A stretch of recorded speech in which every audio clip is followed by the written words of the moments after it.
जय श्री राधे। आपका स्वागत है दिव्य भविष्यवाणी में। आज इस वीडियो में हम आपको बताएंगे जो पंचांग देखने की विधि और उसमें जो परिभाषाएं लिखी रहती हैं कैसे देखें।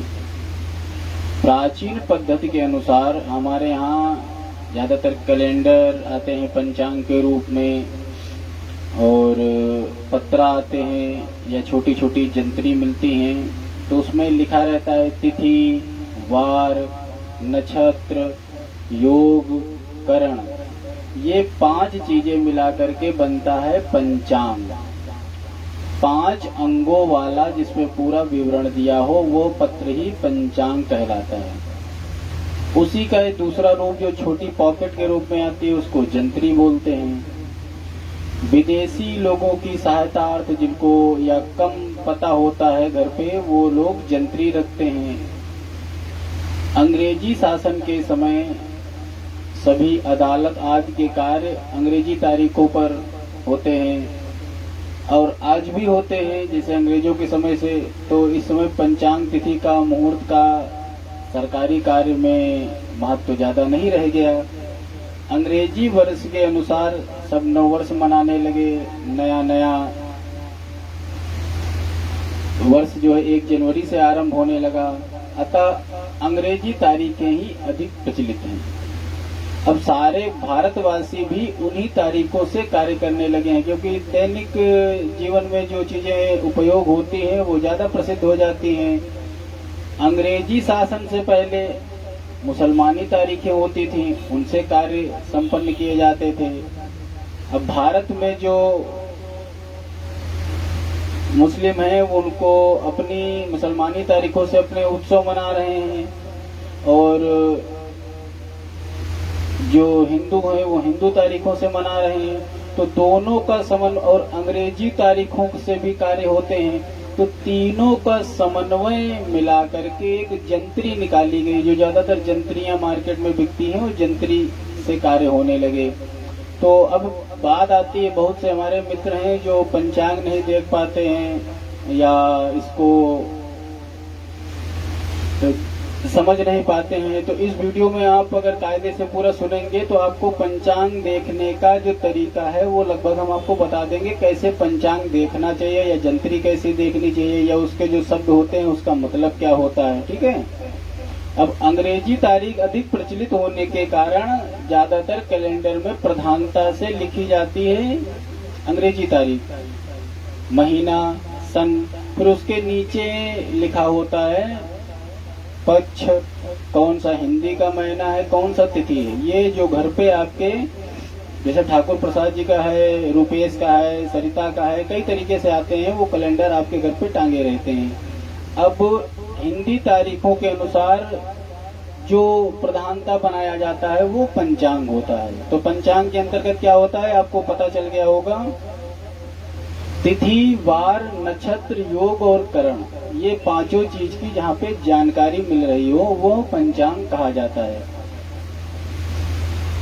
तो अंग्रेजी सन सबसे पहले जैसे तिथियों में लिख के चला आता है, तो इसको मैं आपको जंतरी के हिसाब से बता रहा हूँ। जैसे ठीक है, कहीं लिखा होगा अंग, तो अंग का मतलब होगा अंग्रेजी सन।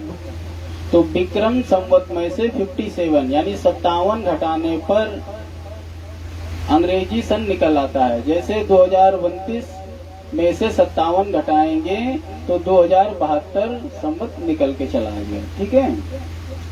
अंग्रेजी तारीख व महीना, अब अंग्रेजी तारीखें और महीनों के सामने लिखी रहती हैं।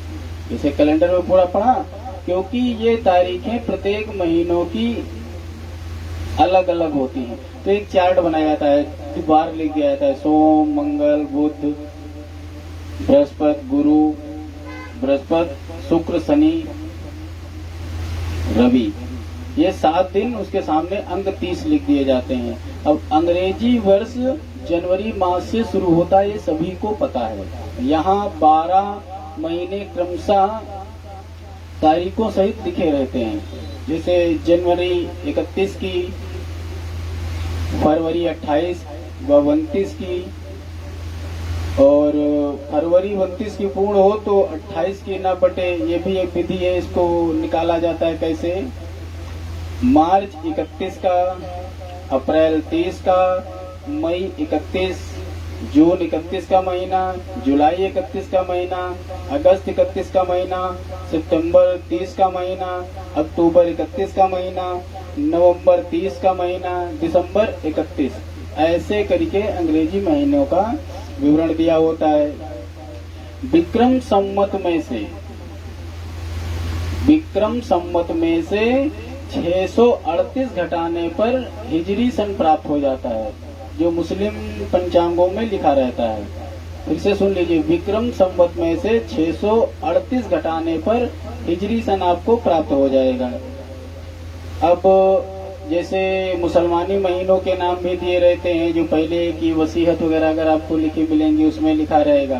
पहला महीना मुहर्रम, दूसरा सफर, तीसरा रबी उल अव्वल, चौथा रबी उल आखर, पांचवा है जमाती उल अव्वल, छठा है जमाती उल लाखर, सातवां रजब, आठवां है साबान, नवा महीना रमजान और 10वां महीना सव्वाल, 11वां महीना जिलकाद और 12वां महीना जिलहेज। मुसलमानी त्योहार हर मास में यही समय समय पर, यानी 12 महीने उनमें भी होते हैं और इसी तरीके से मनाए जाते हैं। अब हिंदी तारीख, जैसे प्रविष्ठा तारीख, मेष राशि की जब मेष की संक्रांति होती है तब शुरू होती है। इसके महीने बैसाख आदि होते हैं। मेष की संक्रांति जिस दिन लगेंगी, जिस दिन प्रविष्ठा हिंदी की पहली तारीख बैसाख की होगी, इस प्रकार से प्रत्येक संक्रांति के दिन प्रत्येक महीने की पहली तारीख जानना चाहिए, जिस महीने की जो संक्रांति होती है। इसी तरीके से बंगला संवत भी, एक बंगला कैलेंडर भी मशहूर है। तो विक्रम संवत में से 640 घटाने पर बंगला सन निकल के आ जाता है। अब पंचांग का विवरण लिखते हैं तो ऊपर तिथ्यादि 5 अंग लिखे होते हैं, उनमें भद्रा आदि को जो पंचांग में उनको समझाते हैं। तिथियों के नाम आप समझ लीजिए क्या होते हैं। तो ये आप वर्ष कैसे होता है, वर्ष निकालना समझ गए। तिथियों के नाम भी हिंदी तिथियों के नाम से कैसे हैं, प्रतिपदा, द्वितीया जी का दूज कहते हैं कुछ लोग, प्रतिपदा को पड़वा भी कहते हैं, तृतीया यानी तीज, चतुर्थी अर्थात चौथ, पंचमी, पांचे, खष्टी यानी छठी भी बोलते हैं, सप्तमी, सातवीं बोलते हैं, अष्टमी, आठों, नवमी, दसवीं, एकादशी, द्वादशी, त्रयोदशी, चतुर्दशी, पूर्णिमा और जब 15 पूर्णिमा पक्ष में, शुक्ल पक्ष की जो 15वीं तारीख पूर्णिमा और कृष्ण पक्ष की 15वीं तारीख 30 बोली जाती अमावस्या यानी कृष्ण पक्ष में। ये तिथि हो गए। वार तो सभी को पता होगा कौन कौन से होते हैं, रवि, सोम, मंगल, बुध, बृहस्पति, शुक्र, शनिवार। ये 7 वार हैं। अंग्रेजी तारीखों के हिसाब से आधी रात तक रहते हैं और हिंदी पंचांग के हिसाब से इस सूर्योदय से लेकर के अगले सूर्योदय तक वार माना जाता है। नक्षत्र 27 कहे गए हैं, अश्वनी, भरणी, कृतिका, रोहिणी, मृगशिरा, आद्रा, पुनर्वसु, पुष्य, अश्लेखा, मघा, पूर्वा फाल्गुनी, उत्तरा फाल्गुनी, हस्त, चित्रा, स्वाति, विशाखा, अनुराधा, ज्येष्ठा, मूल, पूर्वाखाड़, उत्तराखाड़, श्रवण, धनिष्ठा, सतभिषा, पूर्वा भाद्रपदा, उत्तरा भाद्रपदा और रेवती। ये 27 नक्षत्र हैं। 28वां नक्षत्र अभिजित माना जाता है, जो उत्तराखाड़ के चतुर्थ चरण और श्रवण के 15वें भाग में सम्मिलित है। अब बचा कौन, योग। योग कितने होते हैं, ये 27 ये भी है। विश्वकुम, प्रीति, आयुष्मान, सौभाग्य, शोभन, अतिगंड, सुकर्मा, धृति, शूल, गंड, वृद्धि, ध्रुव, व्याघात, हर्षण, वज्र, सिद्धि, व्यतिपात, वरियान, परिग, शिव, सिद्ध, साध्य, शुभ, शुक्ल, ब्रह्म, इंद्र और वैधृति। ये 27 योग हैं। ये सारी चीजें सब आप शुरू में बेसिक नोट कर लीजिए, तो आपको पता चल जाएगा क्या होता है। करण, एक तिथि में 2 करण होते हैं। तिथि के पूर्वार्ध में एक करण और तिथि के उत्तरार्ध में दूसरा करण होता है। कृष्ण पक्ष और शुक्ल पक्ष के हिसाब से तिथियों में उनका पृथक भोग काल अलग अलग रहता है। कृष्ण पक्ष की चतुर्दशी के उत्तरार्ध में शकुनी आदि 4 स्थिर करण होते हैं, यथा चतुर्दशी के उत्तरार्ध में शकुनी, अमावस के पूर्व में चतुष्पाद, उत्तरार्ध में नाग और प्रतिपदा में किस्तुग्न रहता है। ये लिखे रहते हैं सब पंचांग में, आप देखेंगे। शुक्ल पक्ष की तिथियों के करण भद्रा के निवास, चंद्रमा का राशि निवास और दिनमान और रात्रिमान, घटीपल, ये सब पूरे पंचांग में लिखे रहते हैं। इसको अगले वीडियो में देखते हैं। जय श्री राधे।